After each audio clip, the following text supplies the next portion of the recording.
So how to go from this to this with the Davinci scopes. Hello guys and welcome back. As you can see, I have a new studio. Whee!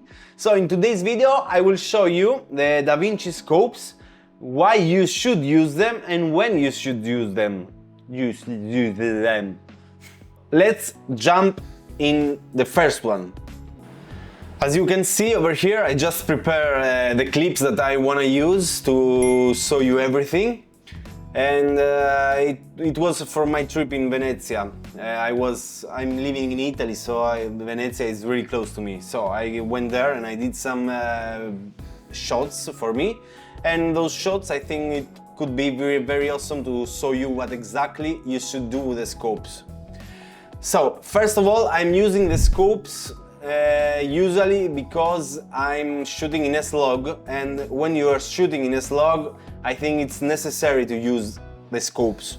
You cannot do with your eyes. You can, but it will be shitty, so please learn the scope so you understand how exactly you can correct your color and do the color grading, color correction, and after color grading. So for the disclaimers, I just prepare over here something that they will say for sure, because you know there is an effect. I will show you also this one because it works very good if you want to do something very fast. So we have our node. I will do it from the beginning. Now I will do another one. In this node you should go in effects, then you find the color space transform over here, you put it in, and then you should put your the things that you was shooting. So I was shooting S-Log profile with a Sony S Gamut 3 Cine. So I put this one because it was the input color space. I will not explain everything here because it needs too much time. We will explain only the scopes, okay? But I will show you this one, so if you want to do something fast, you know how to do it, but learn it like this. And maybe in next video I will explain also this one, why and which thing we have to do every time. So, not losing more time, yes, Sony S Gamut 3 Cine because it was my input color space. And here I will put the S-Log 3 because my Sony camera is doing the S-Log profile. So you put this one and then you should say what you wanna see.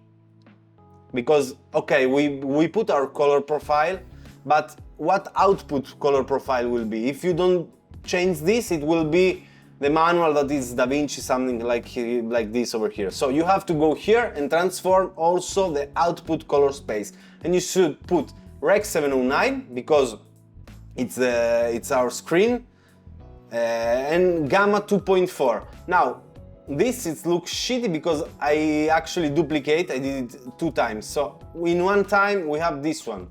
So from that we go on that, just with a color transform. And this looks actually really nice. You can do something like this, maybe give a bit more contrast. I don't know, maybe take down a bit the highlights if you want. You can start color grading from now on. But I will show you how you can do it everything manually, because I think if you are doing something manually, it can go, you can do it better. And you can give also your colors and your idea. Maybe you can start already from a point that it will be advantage for you to do the color grading after. So let's start with the scopes. Enough time we spent on the color transform. Scopes, guys. I always starting with the waveform because, as I said, I'm shooting in S-Log, and the S-Log is flattening the image so you can have more dynamic range in your footage. So I'm starting with the waveform usually. What is the waveform? The waveform can show you the waves of the forms and the waves of your timeline, of your clip. I explain a bit what exactly you can see over here. So we have some numbers over here, as you can see, 0 and go right, and higher and go 20, 23 and max, let's say. So Over here you have your blacks. Over here you have your shadows. Over here is the mid-tones. Here is the highlights, and up here is the whites. When we have whites, means when we clipping, like I show you immediately, when we clipping, we are losing details. So if it's not your choice, clipping the highlights because it's your style and you want to create that look. So if you don't want to create that look, don't clipping the highlights. Also, don't clipping the blacks, because you are losing information. Everything is art. You don't need to, it's not rules. But for the color correction, I will suggest you to do it like this. So to go your highlights high, but not high enough. So clip everything like this. And your blacks down. So stretching up your clip over here. I will never try to go under the 0 for my color correction. I repeat, disclaimers.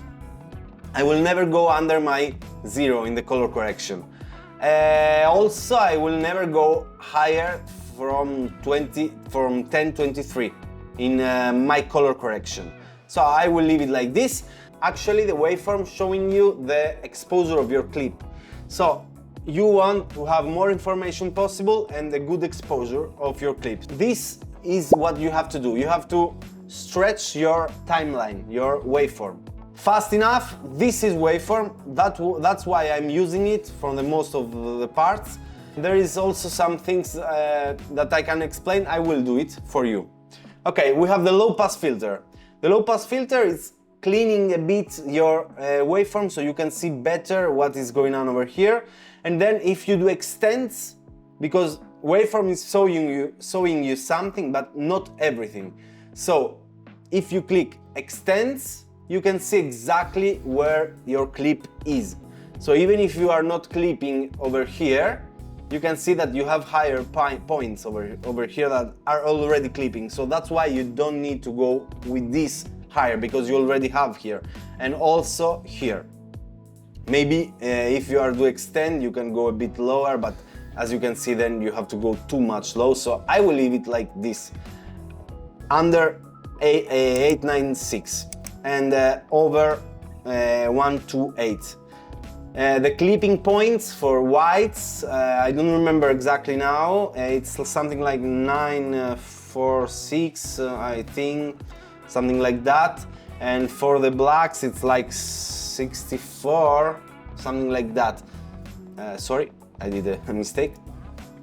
Yeah. But it's okay, just hold it like this and you will be good, trust me.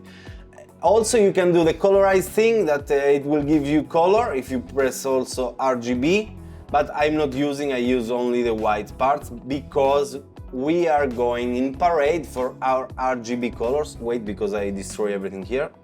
So I will stretch a bit like this and I will stretch a bit like this, and then I will go a bit more back, and mid-tones I will leave it there, mid. Okay, let's take off also the low pass filter. So this was the waveform. I use it for the exposure of my video. I will try to have the correct exposure for my video without clipping blacks and without clipping whites. That's all for the waveform. We did it. So we can name that waveform. And now we are gonna see the parade video. So if you wanna see the parade video and what parade does, check this video over here.